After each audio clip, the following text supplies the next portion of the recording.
Welcome to Single Parent Success Stories, a podcast designed to inspire single parents. Here you'll find resources from self-care to finances to parenting and everything in between. Discover what it takes to thrive. Let the stories inspire you to what is possible.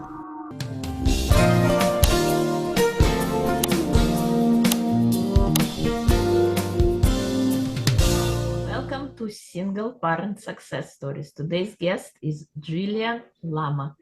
She is a master life and health coach, author, and host of the Body You Crave Podcast. She helps busy people eat healthy and lose weight without feeling deprived or needing willpower.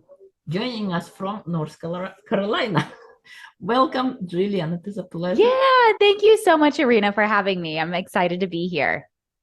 Yeah, so please share with us who you are. How did you discover that you're going to be this health coach? What happened? Yeah. So it's kind of a funny story. My first business was a bakery in Bangladesh. So I started off on the other side of the spectrum of helping people to fill their sugar cravings and to get that fix. So after college, in college, I studied international relations and Russian. I did a double major, got out of college, graduated, did an internship. And in 2009, the economy was kind of tanking. And so I really struggled to find a job. My parents worked for the Foreign Service. And so in 2010, I moved abroad with the intention of working for the State Department, kind of getting my life together, paying off student loans, adulting. I felt like at 24, I should probably start doing that. And then I get in the country, maxed out my credit cards to get there, and there was a hiring freeze. And so my first business ended up being this bakery where I ran this cake and cupcake shop out of the house. I serviced a lot of the expat community, a lot of people who worked at foreign embassies, more of the higher elite locals who had traveled abroad and then come home. And a lot of it was for birthday parties, anniversaries. It was different events for the United Nations, the World Bank, different kind of like top political people and political events for the community. And it was a blast. I had a lot of fun. I did 2 years of that. And when I came back to the US, I also realized all right, that was really fun. Number one, I don't have the capital to start a bakery here. Number two, I'm also really not that great at decorating cakes. I'm good for another country. I'm good as, when I don't have a lot of competition, but design is not really my forte. And I found that I had creativity in other areas. And so I started on this journey of kind of dabbling in other healthy food businesses, getting into social media marketing, business coaching. And it just kind of was this evolutionary step by step of just taking what looks like the next right step and moving forward until in 2017, towards the end of that year, I kind of had this epiphany of okay, I'm good at business coaching. I help my clients, but this isn't really my zone of genius. I don't feel like I have my own intellectual property here. What else do I feel called to do? And that's really when I ventured more into health coaching and really segmented into more of weight loss coaching. And then as I did that, I really had to work on my own relationship with food and body image and self-esteem and the way that I talk to myself. That's what really got me into working with clients around emotional eating and cravings and how do we create this better relationship with food. So it's definitely come piece by piece. But I'm such a believer that all you have to do is take that one next step. We don't have to know what step 10 looks like. We just want to know what does 1 to 2 look like.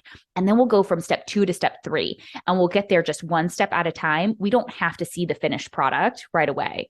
And a lot of times we wouldn't know. Had you asked me this, 6-7 years ago, if I thought I would be doing this, I probably would have said no, So it's one of those things where we just kind of have to take it in stride. Great. I love it. Kind of revolutionize yourself by trying different things and right. What works, what fits. So how do you help people now? Yeah. So now I help people specifically around weight loss, and it's typically around emotional eating, helping them to eliminate cravings and food urges.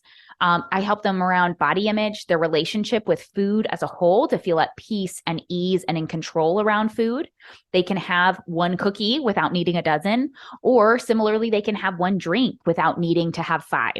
So it's really looking at how do we create this healthy relationship with it where we're not using it as a coping mechanism. And that's typically what emotional eating looks like is I'm eating and I'm not truly hungry.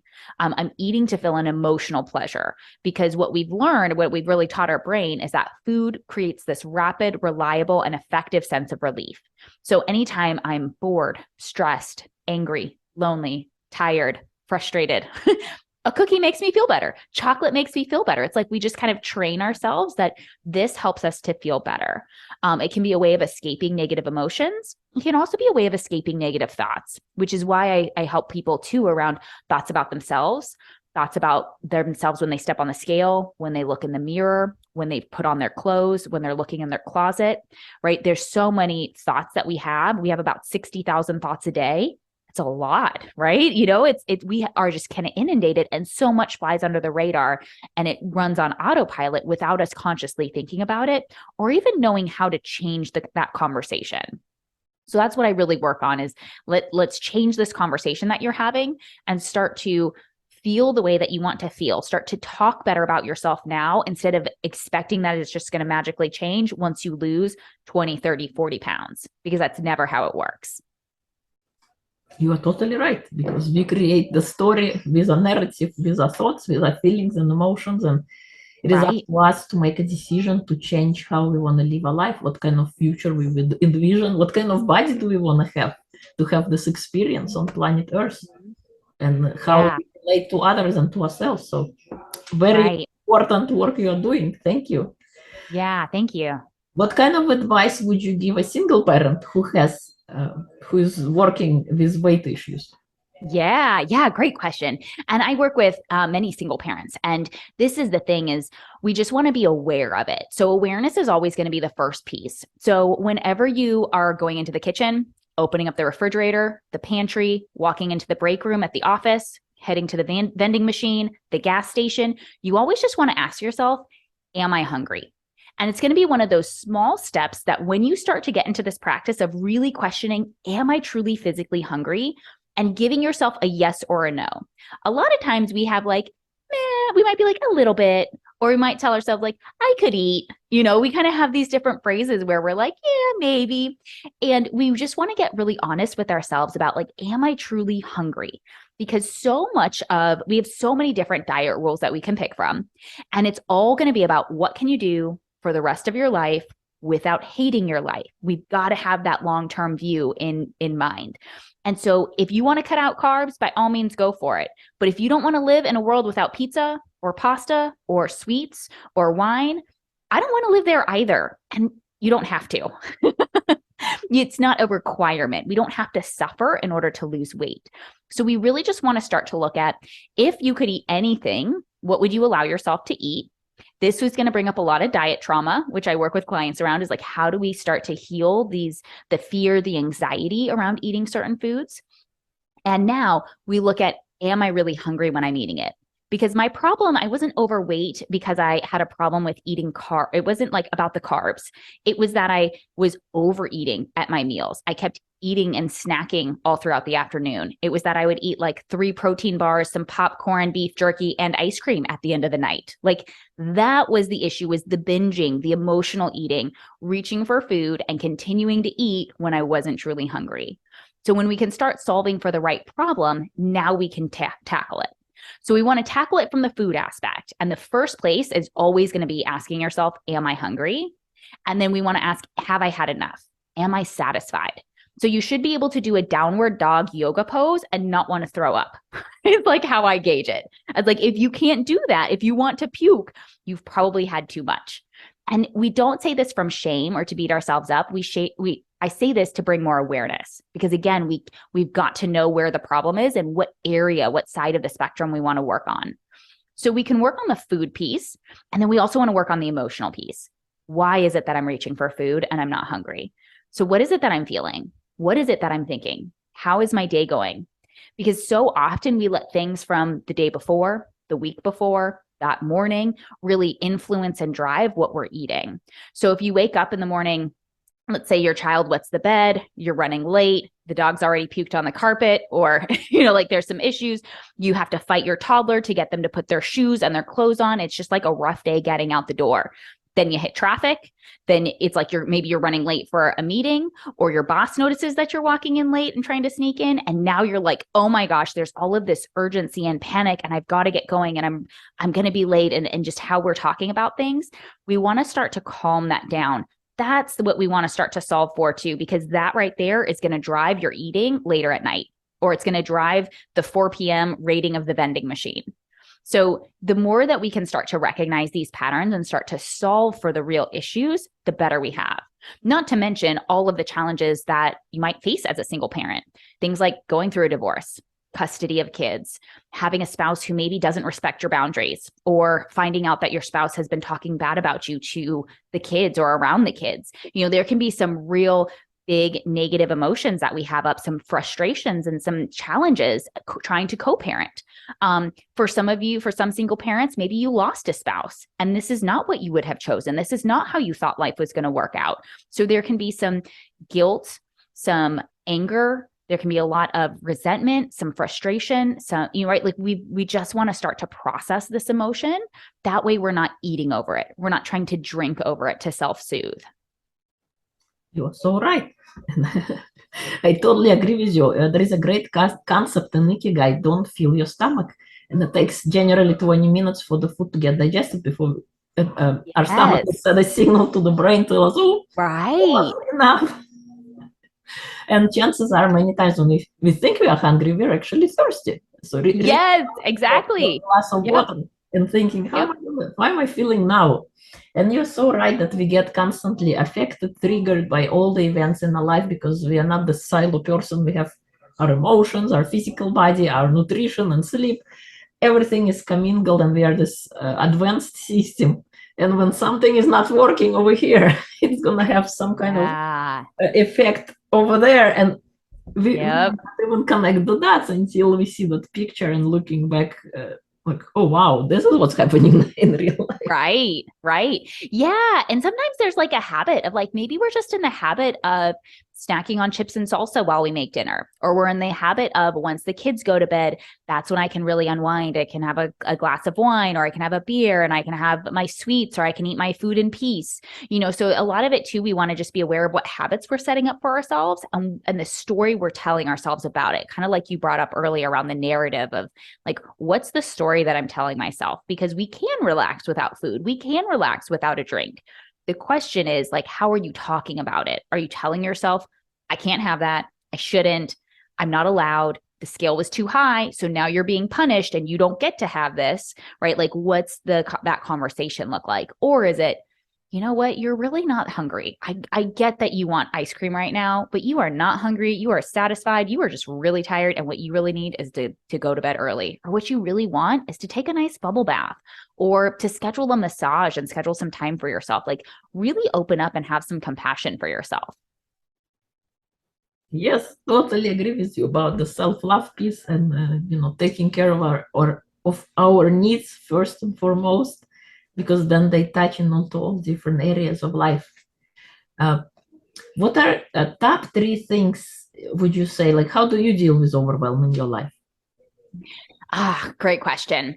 So I think for me, it's always remembering to breathe. Like, if I can breathe, I can slow down my heart rate, my nervous system, and I can create that pause. And so I'd say breathing and like deep breathing and breathing exercises are great for overwhelm. For me, a lot of times it looks like journaling and list making. They're 2 separate things. Like, I've got some clients where I tell them to journal and they're like, I just start making lists. And I'm like, that's fine. You can list make, but we also want to think, like, get into our thoughts, not just what we have to do today or tomorrow. But for me, overwhelm typically stems from like not having clear priorities around what is it that needs to get done. So it's kind of decision making and indecisiveness mixed with not being able to then make clear priorities. So then I don't know what's important and what needs to get done for the day. So then everything becomes important. And so when I can break it down and write everything out and just write out like, okay, here's all the thoughts and drama that's going on in my head. And then here are all the things that I think should get accomplished this week or that I would like to accomplish. Then I can start to really pick and choose and look and see what needs to happen on what day. what's time sensitive, what's specific to a particular day that's maybe out of my control. It's like somebody else is scheduling that. And then I can start to fill in the gaps. And I really try to have no more than 3 priorities per day. So that means like at work, there's 3 priorities. When you come home, maybe there's only 1. Maybe you've got like a 2-hour window where you can spend time with the kids, and then you've got maybe an hour before you want to go to bed. And it's like, give yourself just one thing that you can feel really good about. So it's really praising and validating for doing those 2 or 3 things that day, instead of feeling like I have to get all 15 done. I know that some of these are going to roll over, and then it's like you always feel like you're behind and you're not getting enough done. So a lot of it is how we talk to ourselves, but ultimately I think it stems from not being able to make a decision about what's important and what needs to get done when. We can also help solve for overwhelm by like outsourcing, hiring people, looking at where can you hire a sitter, even if it's a few hours a week, to give yourself some time to do something that you want to do too, not just what you need to do, but what you want to do, what you enjoy. Giving yourself time where you have fun. I think that's a big piece, is like giving yourself that permission to smile, to have fun, to relax, to not have to earn it by getting all of these to-dos done in one day. So that's, I'd say those are like my biggest things when it comes to overwhelm, of like how we start to decrease it. And a lot has to do with how we're talking about it. Totally. I think we are bombarded with this idea of multitasking, but chances what truly is happening, our mind is not designed to multitask, because we spend 5 minutes here, 20 over there, and the end of the day we feel like we didn't do anything because we were splitting our attention. It's better to focus on the one task at a time and do just one task, and then you can actually see, okay, what happened, what did I achieve? You can speak of that, feel it. That's such a good point. Not just, I tick boxes off. I'm not nowhere near where I wanted to be. So right, totally get you. Are there any fun projects you're working on that you would like to share? So I have a 60-day food and self-love journal that is out now on Amazon. So it's also titled Body You Crave. This has been a long-term project. I started it when I was pregnant, and my son is now over 2. And so it's been a long time in the makings. And I would say that's also the permission of like, it's okay if you started stuff and then you kind of fell off the wagon a little bit, to just pick it back up and to get right back in there. Like, it's okay if you stopped, or you like maybe gave yourself a break, you took a break, just get right back into it. Like, what makes you happy and what projects you enjoy doing. Pick up that book, start writing again, start painting again.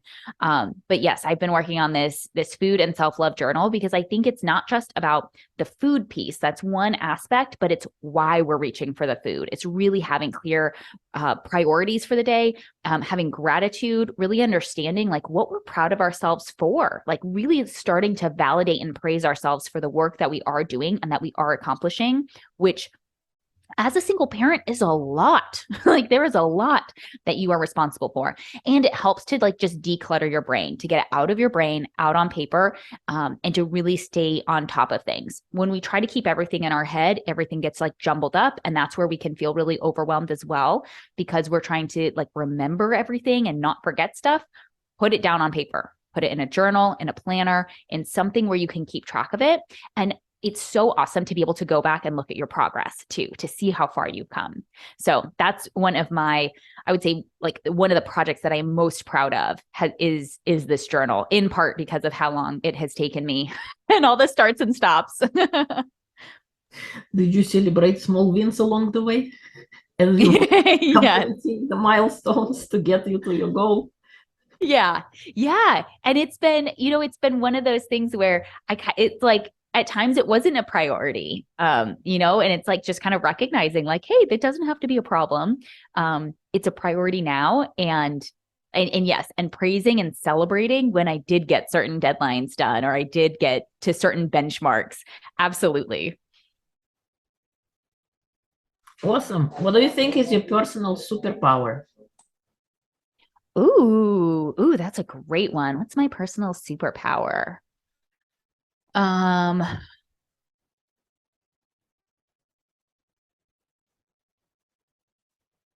What is my personal superpower? That is really hard.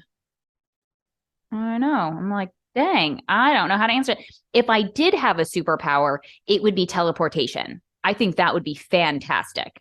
To not have to like fly on a plane for hours and hours to get somewhere, to not have to be in a car for, hours and hours to get somewhere. That would be lovely. So I think that would be my superpower. My real life superpower. I think I ask really good questions. I think that is one of my skills is to ask good questions. And I think I'm also really good at like kind of assuming the best in people and giving people the benefit of the doubt. And it's like every blessing can also be a curse. Like everything that is a superpower can also kind of be turned against us. So it's also kind of taking that with a grain of salt of like, it doesn't mean that I'm perfect in everything or it's always turned out well. It just means like, I think I tend to believe more in the good in people and wanting to see that and wanting to share that versus thinking that people are out to get me or screw me over. I just don't think that's helpful. Totally. I love that gift. I think asking questions is important. You get more knowledgeable. You don't make assumptions. Assumptions get us in trouble. Yes. Yes. Very true. And yeah, I love it. It's an amazing superpower to have. Is there anything I haven't asked that you would like to share? I mean, I guess I want to just share like that there's hope. Like that I know that weight loss can be one of those things that feels like a struggle. And I talk a lot about how do we make it easy? How do we make it doable? How do we make it even fun? And some people will roll their eyes at me. Some people will flat out like laugh and be like, there's no possible way that could happen. And so I want you to know too of like, if for everybody listening, like I've had my stories too. Like I have tried to cut carbs and run every day and felt like the scale just wasn't moving at all for months and months and months, years and years, and just not being happy in my body and recognizing that I had to do something different. And it couldn't just be, I have to cut more carbs or cut more calories or run more miles. I've been in those frustrating parts before. I don't feel like I have this fast metabolism or that I'm naturally thin. It's been something that I've had to be more conscious about, but there is so much more peace and ease and freedom around food that I never could have imagined. And I'd say that is one of the best things. And so if you're struggling with this, just know that there is hope for you too. It's very easy to think that we are this special person, that things might work for other people, but it's not going to work for us. Typically, we're just not focused on the right things. We're trying to follow somebody else's food rules. And we're at war with food. And so to really be able to let that go and to let that guard down and to create a better, healthy relationship with it, where there's like, it could be sitting on the table next to you and you don't feel like it's calling your name. It's not tempting you. It's just sitting there, right? Like to have that kind of peace around food might sound like a pipe dream, but it is possible. And sometimes we just need to get the right support. And so even if it's not me, if it's somebody else, like find somebody that you resonate with and get the support that you need, because especially as single parents, you need support. And you are very like fierce, intelligent people. You are wildly protective. You are amazing. You wear many hats. And it's also okay to get the help that you need in whatever area it looks like. If it's weight loss, if it's writing a book, if it's finding a new career, if it looks like making more money, or like whatever it is, get that help, get that support, and be willing to invest in you and yourself. So right, because the only investment, like jobs can come and go, and the only investment we can make is investment in ourselves. And it is always easier when you have a guide, a coach, a person who have gone through your journey and can lead you along the way, avoiding the pitfalls, avoiding the things that are going to stop you, but right, moving forward in the direction of your goal. And food can be, I've gone through my own food journey, and now I consider food as simply fuel. That you just eat, like if you imagine you're a machine and you put a gasoline in, or you have an electric car. Right. Yeah. Think of food in the same way. It's not an indulging thing to do, but something that allows your body to run and We are what we eat, what we put in ourselves, we then become that. So Yeah. thank you so much. If people would like to follow you, work with you, learn more about your programs, where would they go? Yes. So you can find me at bodyyoucrave.com. I also have a podcast. If you're learning more about me or my philosophy, it's also called Body You Crave. And that 60-day food and self-love journal, also called Body You Crave, is available on Amazon. Awesome. And we will include all of the links and episode notes. Thank you so much for coming on, sharing your wisdom, your knowledge. And the work you're doing is very important. Getting home to ourselves, recognizing our body is our temple. It's not something we need to be afraid of or sabotage, but love it and feed it and exercise it with the right amounts of things. Yes, yeah, absolutely. Yeah. Well, thank you so much for having me. This has been so fun. Thank you.